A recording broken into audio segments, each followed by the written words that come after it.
여러분 혹시 그 볼펜을 혹은 연필을 처음 사셨을 때나 아니면 이제 안 쓰다가 오랜만에 쓸 때 잘 나오나 안 나오나 이렇게 노트에다 연습을 해보잖아요.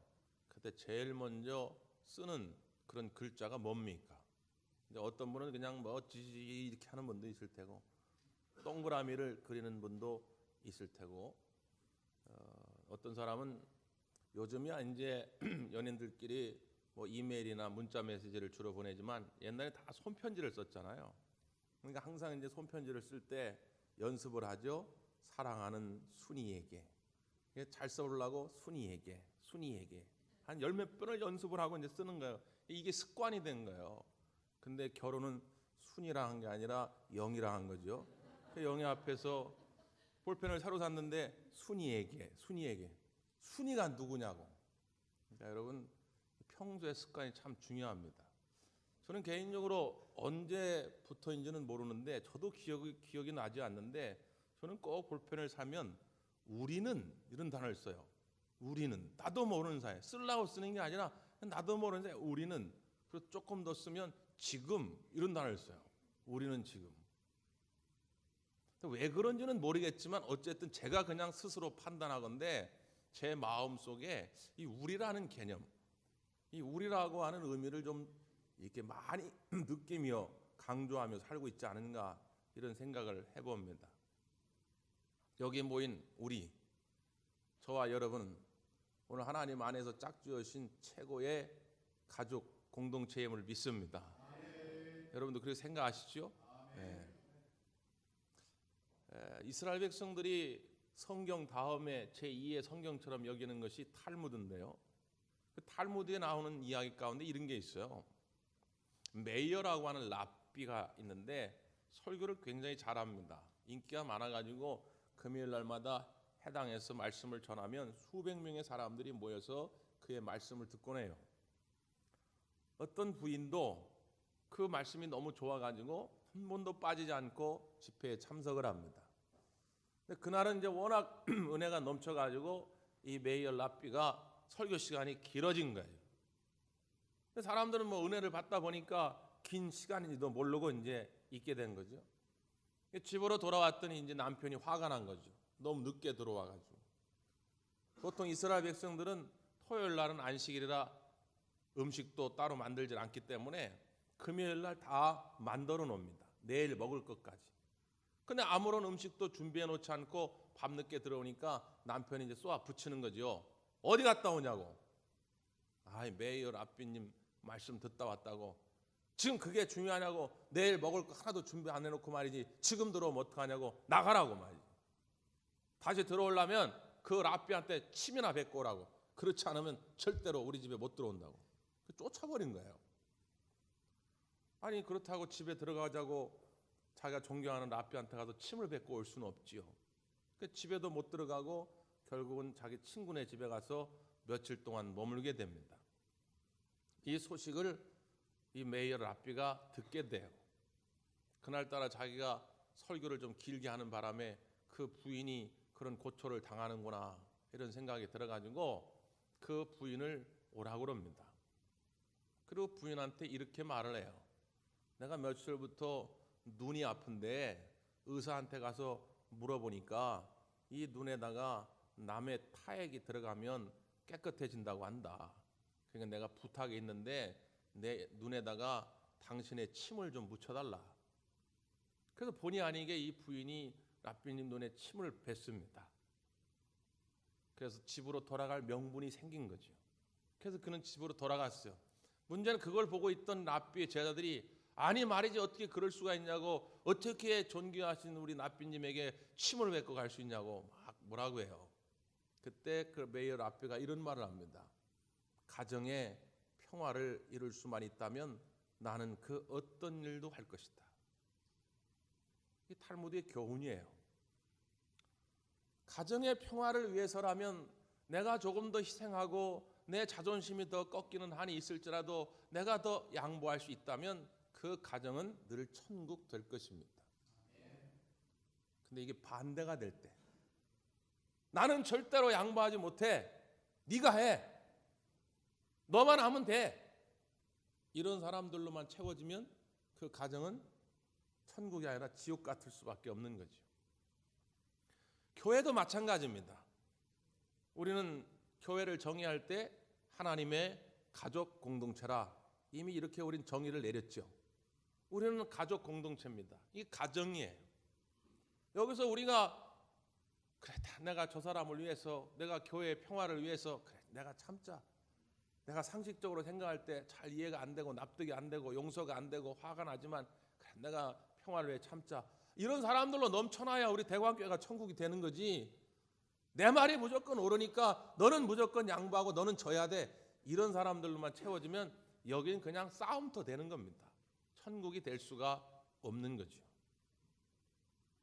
저 강원도 태백에 가면 예수원이라고 하는 신앙 공동체가 있습니다.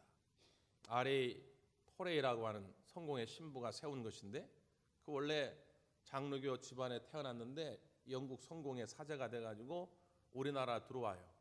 6.25 전쟁 때문에 신학교가 파괴돼가지고 신학교를 복원하려고, 그게 이제 지금의 서울에 있는 성공회 대학교인데 그 신학교를 복원하기 위해서 들어와서 우리나라에 정착하다가 2002년에 이제 소천하시게 되죠. 그분이 늘 한국교회에 주셨던 울림이 하나 있어요. 그게 뭐냐면, 그러니까 이제 원문을 우리나라 말로 번역할 때 교회라는 말을 앞에 교자를 가르칠 교자라는 한자를 씁니다. 이게 잘못됐다는 거예요. 그러니까 헬라어로는 원래 교회가 에클레시아죠. 에클레시아는 가르치는 공동체라는 뜻이 아닙니다. 에클레시아는 예수를 그리스도로 고백하는 사람들의 모임, 그런 뜻이에요. 그러니까 가르칠 교자가 아니라 사귈 교자를 써야 된다. 근데 왜 가르칠 교자를 썼는지 아세요? 유교적 영향이죠. 만약에 사귈 교자를 썼으면 당시에 이제 사람들이 교회는 무슨 그냥 모여가지고 사교 댄스나 하고 사교 음식이나 나누고 놀자판인 그런 오해가 있을까봐 가르칠 교자를 쓴 거예요. 근데 저는 그분의 그 지적이 일리가 있다고 봐요. 교회는 사귐의 공동체입니다. 남자 여자 모여가지고 같이 놀고 먹는 그런 사교장이 아니라 예수 그리스도 안에서 주님의 사랑을 나누는 그런 교제의 장, 이게 교회거든요. 근데 이 교제의 장을 이루기 위해서 가장 중요한 게 뭐예요? 소통입니다. 여러분, 우리가 무슨 이렇게 당황스러운 일, 황당한 일을 만나면 그런 말을 하죠. 야, 내가 이제 기가 막힌다, 기가 막혀. 여러분, 말은 그렇게 하는데 조심하셔야 돼. 기가 막히면 어떻게 될까요? 죽습니다. 기가 막히는데 살 수가 없어요. 여러분은 기가 막히지 마시고 항상 기가 뚫리시길 바래요. 네. 그래서 우리가 좋은 일을 만나면 늘 뭐라 그래요? 야, 기똥차네. 기똥차라는 말이 똥이 찬다는 얘기가 아니라 기가 통한다는 거예요. 교회가 교화에다워지려면 소통, 통하는 역사가 있어야 됩니다. 우리 모두 가운데 성령께서 늘 함께 하셔서 소통의 역사가 있기를 바랍니다. 목사님, 근데 그게 난 쉽지가 않네요. 난 저 사람하고는 도저히 같이 할 수가 없네요. 저 사람은 도저히 찾아봐도 같은 건 없고 다른 것만 천지라 가지고 난 저 사람을 그냥 보기만 해도 화가 치밀어 오른다고. 우리가 다 그렇죠. 인간은요, 제약의 본성이 있기 때문에 사람과 사람이 만나면 같은 점보다 동일한 점보다 다른 것을 찾으려고 애를 씁니다. 이제 패럴림픽도 이제 끝이 나죠. 오늘 폐막식을 하는데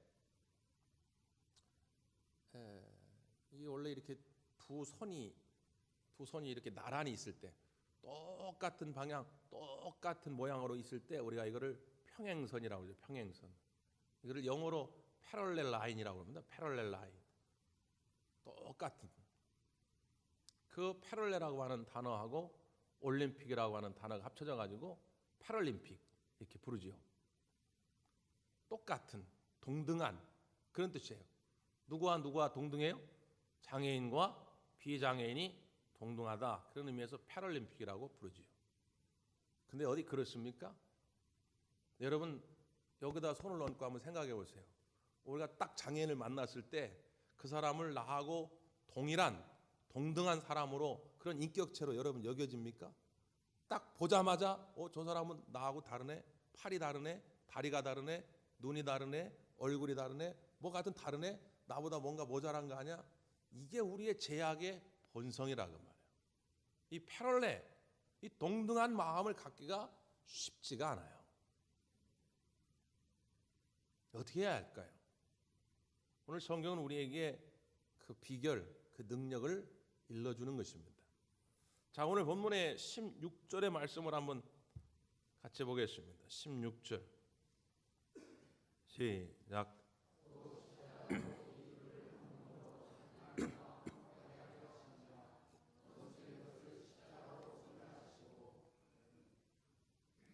무엇이 우리가 막혔던 담을 허물고 서로가 서로를 하나 되게 하느냐? 십자가의 능력이라는 거예요. 지금 몇 주째 우리가 십자가의 의미와 능력들을 살펴봅니다. 오늘은 제목이 그래서 십자가는 화평이다, 이런 제목을 정해봤어요. 오늘 이 16절 말씀에 보면 십자가의 능력이 두 가지의 화평의 모습으로 나타납니다. 첫 번째 대상은 누구냐? 하나님과 화목하게 하려 하심이라, 이렇게 되어 있죠. 십자가의 능력이 뭐라고요? 하나님과 우리 사이를 화목하게 하신다는 거예요. 우리는 원래 어떤 존재였는데요? 하나님과 화목할 수 없는 존재였다는 거죠. 왜 그랬을까요? 자, 그 이유가 11절 12절입니다.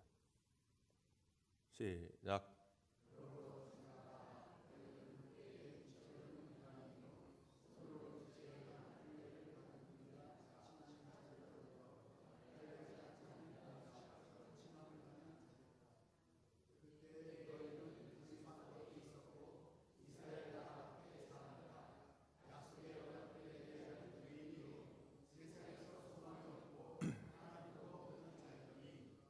예, 11절 12절 말씀은 사도 바울이 유대인의 관점에서 이방인을 평가한 거예요. 당시 유대인들이 이방인들을 이렇게 평가하지 않았느냐, 그런 거죠. 그럼 여러분에게 묻습니다. 대한민국 사람은 유대인일까요? 이방인일까요? 당연히 이방인이죠. 우리는 이스라엘 혈통이 아니지 않습니까? 그러니까 이 11절 12절 말씀은 우리에게도 해당이 되는 것이죠. 그러니까 우리는 원래 어떤 존재였느냐? 너희는 그리스도 밖에 있었다는 거예요. 그러니까 유대인들이 볼 때 그렇게 본다는 거예요. 다시 말하면 구원의 자격이 없다는 거죠. 이스라엘 나라 밖에 사람이라는 거죠. 약속의 언약들, 하나님이 무수한 축복의 약속들을 해줬는데 유대인들은 다 그게 자기들한테만 해당되는 거지 이방인들한테는 해당이 안 된다고 생각했다는 거예요. 세상에선 소망이 없고 하나님도 없는 자다. 그러니까 한마디로 이야기해서 이방인들은 어떤 존재로 여겨졌냐면 하나님과 관계 없는 존재였다는 거예요. 여러분, 지옥 같은 삶이 어떤 게 지옥 같은 삶일까요? 가난한 삶? 병든 삶? 아니요.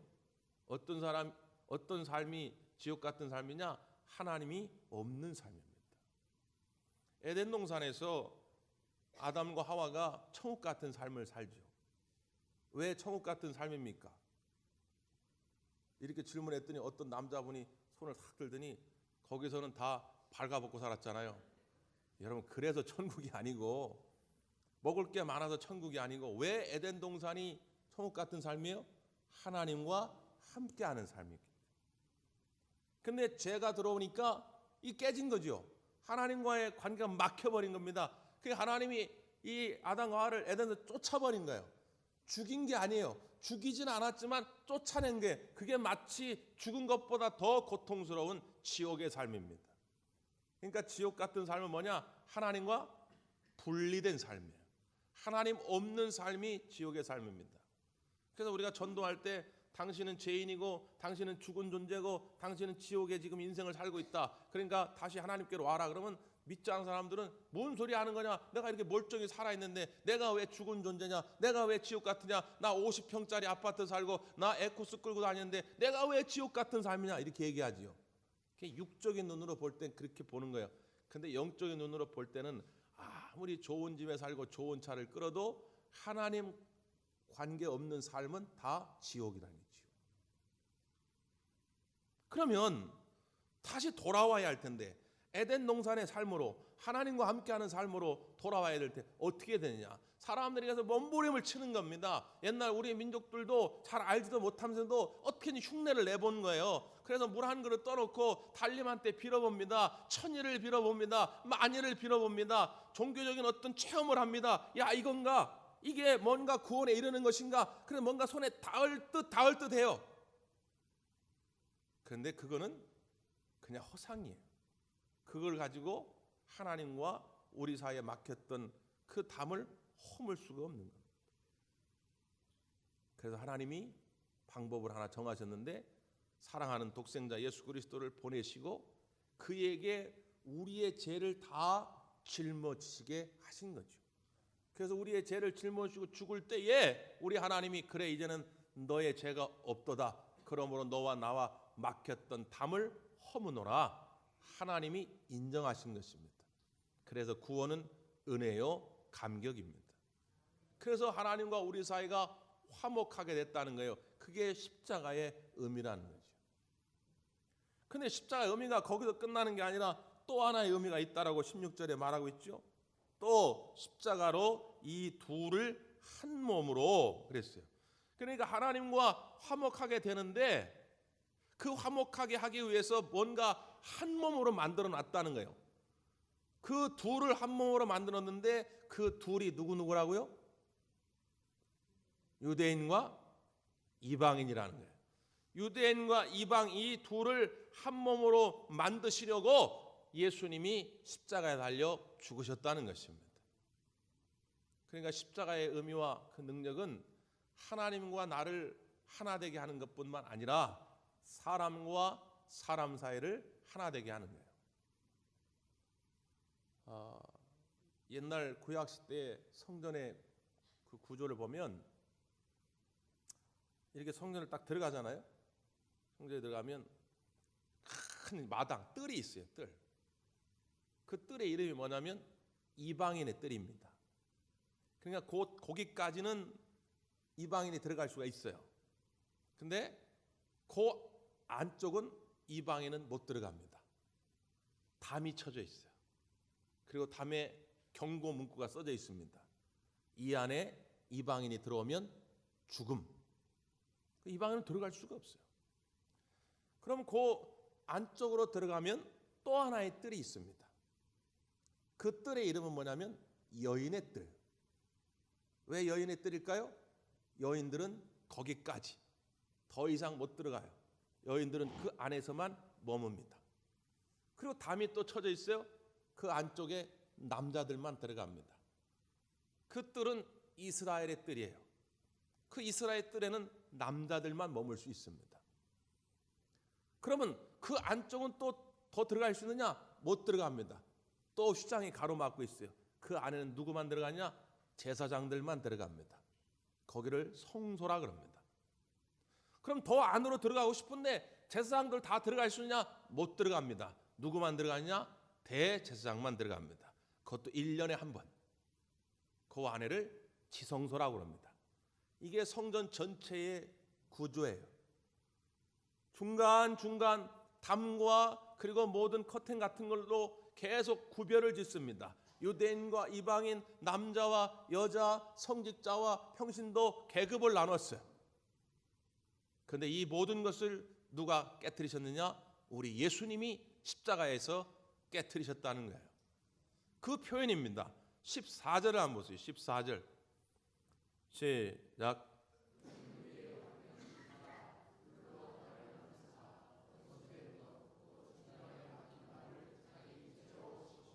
중간에 그 막힌 담들, 유대인과 이방인의 막힌 담들, 남자와 여자의 막힌 담들, 성직자와 평신도들의 계급적 막힌 담들, 이걸 다 예수님이 허무셨다는 거예요.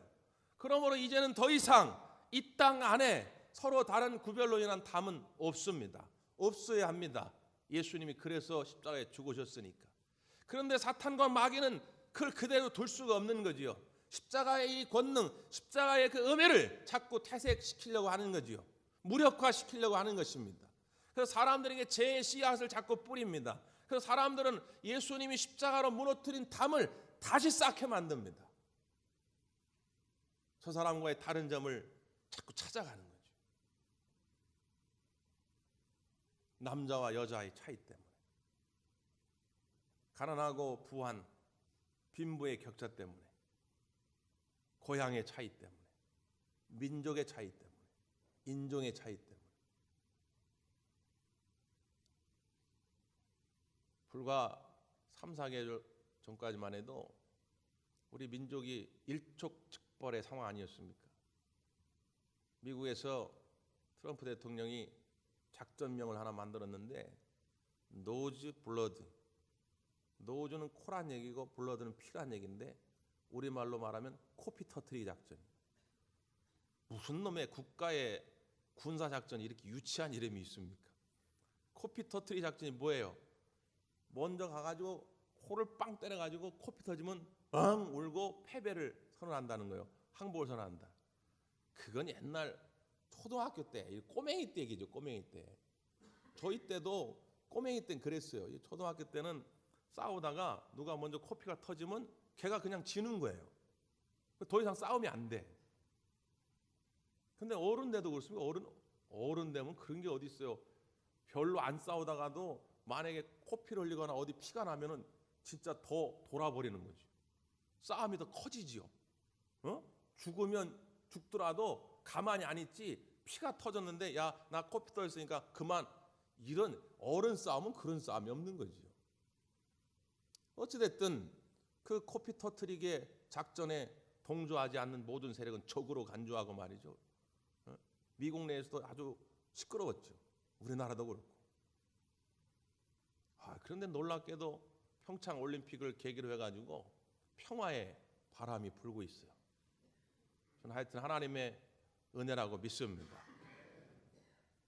다음 달에 남북 정상이 만난다는 거예요. 5월이면 종전은 아니죠. 우리가 휴전 65년 만에 북한하고 미국의 정상들이 만난다는 거예요. 저는 우리 어르신들한테 죄송하지만 제가 죽기 전에 그 모습을 못 볼지도 모른다 이런 생각을 했었어요. 그런데 하나님이 제가 죽기 전에 그 모습을 보게 만들어 주셨어요. 북한과 미국의 정상이 만난다는 거예요. 이런 대로 가면 한 4, 5년쯤은 되면 우리가 통일되지 않을까. 아멘 하는 분이 한 사람도 없네. 하여튼 수년 내에 하나됨의 역사가 있게 되기를 바랍니다. 제가 왜 이런 말씀을 드리냐면, 정치적으로는 도저히 하나 될 수 없어요. 사상이 다른데요. 지난 65년 동안 배워온 게 다른데 어떻게 그게 같아질 수 있겠습니까? 그냥 경제적 논리로도 쉽지 않죠. 경제적으로는 이제 우리가 몇 배 더 잘 살아요. 그냥 몇 배 더 잘 사는데 좀 넉넉한 마음으로 나눠주면 좋은데, 경제적 논리로만 하면은 그냥 퍼주기 같은 거예요. 우리가 손해보는 것 같은 그런 경제적 논리만 자꾸 들이대면 하나 되기 어렵지요. 그래서 이 민족 가운데 다시 한번 세워져야 할 것은 이 십자가의 능력임을 믿습니다.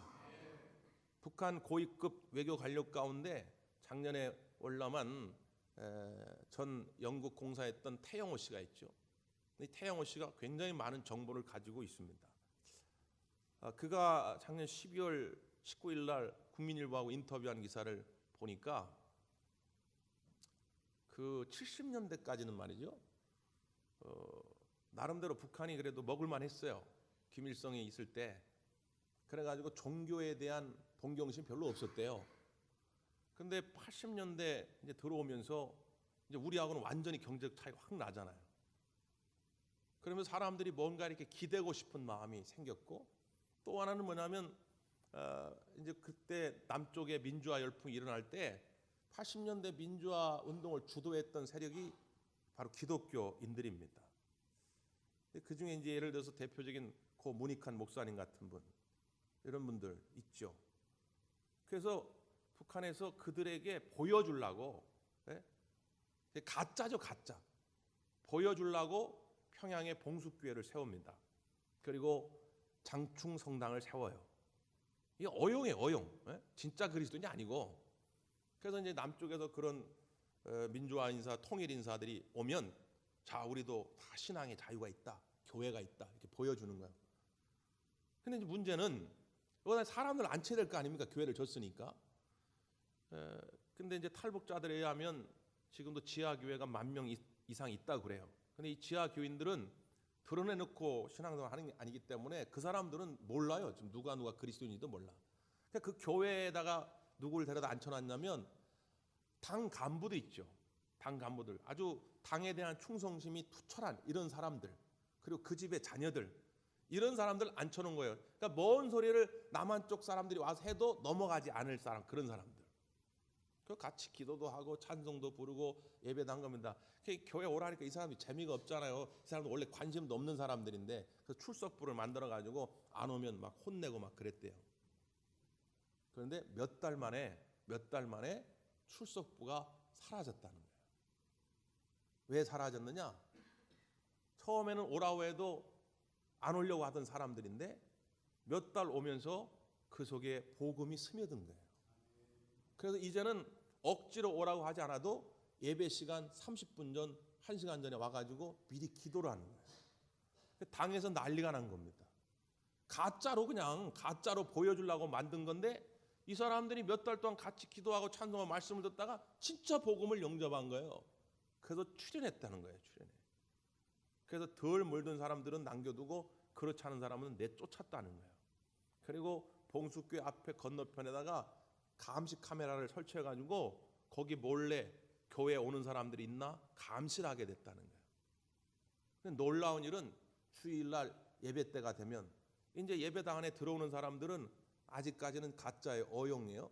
그런 사람들은 출입을 시키고 이미 물든 사람을 출입을 못 시켰는데 예배 시간만 되면 교회 앞에 거리에 사람들이 점점 늘어나는 거예요.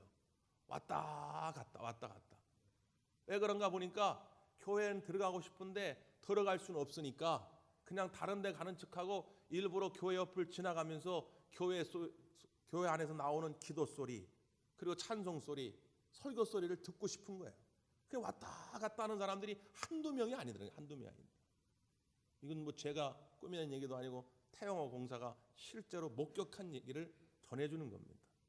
우리가 그동안 수년 동안 눈물로 기도하고 복음의 씨를 뿌리고 평화의 씨를 뿌리고 사랑의 씨를 뿌릴 때에 그게 그냥 사라진 것이 아니라 하나님이 자라게 하시고 열매 맺게 하신 줄 믿습니다.